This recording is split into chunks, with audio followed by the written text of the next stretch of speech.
inmates and involving guards. Reports of abuse, neglect, and corruption among staff have been frequent. The treatment of inmates with mental health issues has been a particular concern, with critics arguing that the facility is ill-equipped to handle such cases appropriately.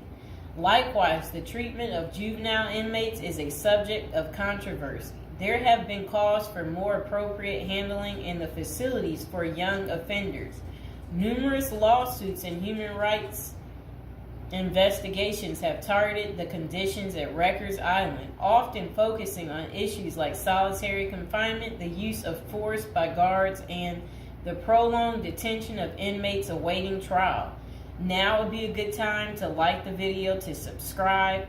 And are you guys enjoying the prison series? Do you like hearing about all the different prisons, learning with me together? If so, go ahead and comment below. So, when visiting Rikers, journalists and prison reforms discovered temporary holding cells described as covered with rotten food, urine and feces and blood. Inmates were using plastic sheets for blankets and cardboard boxes for beds. Maggots crawled over everything. Up to 26 men were crowded into a single cell where they used plastic bags as toilets.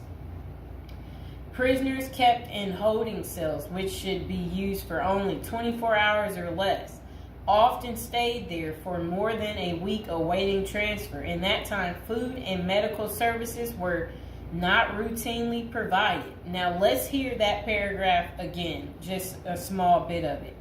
So, this was what journalists had noticed when visiting Rikers Island. The prison reformers discovered temporary holding cells described as covered with rotten food, urine, feces, and blood. Inmates were using plastic sheets for blankets and cardboard boxes for beds. Maggots crawled over everything. Up to 26 men were crowded into a single cell where they used plastic bags as toilets. That does not sound good, does it, people? It's disgusting. So over the years, there have been various attempts to reform Rikers Island, focusing on improving conditions, reducing violence, and providing better mental health care. Amid mounting pressure, activists and political leaders have urged the city to close Rikers Island.